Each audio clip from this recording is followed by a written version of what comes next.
All right, Lee, thank you. Take a look at this picture.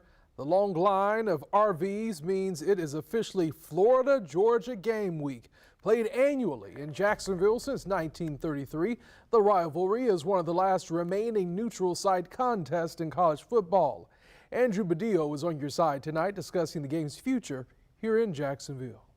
Since 1933, the Florida-Georgia game has called Jacksonville home, and over time has become one of college football's greatest rivalries.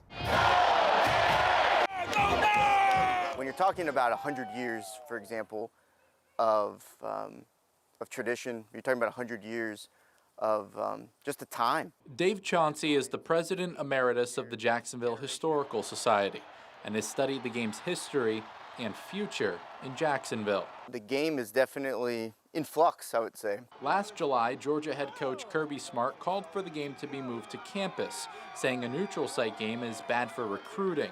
Despite those comments, both schools agreed to keep the game in Jacksonville 2 more years, but there is uncertainty after that, especially with a potential stadium renovation looming. I mean, I think it's a huge part of them keeping the game here is having a state-of-the-art facility that they can go to, that they can potentially recruit at and say, hey, this is a unique setting, 50-50. This is as much of a championship environment as you're going to find anywhere in the country. The city of Jacksonville and Jaguars are in the early stage of negotiations for a stadium renovation deal. Mayor Deegan says Florida and Georgia are both excited about the possibility of a new stadium, but a deal to stay in Jacksonville still has to be discussed. As far as negotiations go, you know, that's always a work in progress, but we are absolutely committed to keeping that game here in Jacksonville. Florida-Georgia is one of only a few neutral site rivalries left in college football. In an evolving sport with conference realignment and name, image, and likeness, tradition has become history. Chauncey hopes Jacksonville's tradition can survive. If you lose something like this, you're probably not going to get it back. I think it's what keeps college football. I reached out to both the University of Florida and Georgia to see if either school has discussed signing a contract to keep the game in Jacksonville past 2025.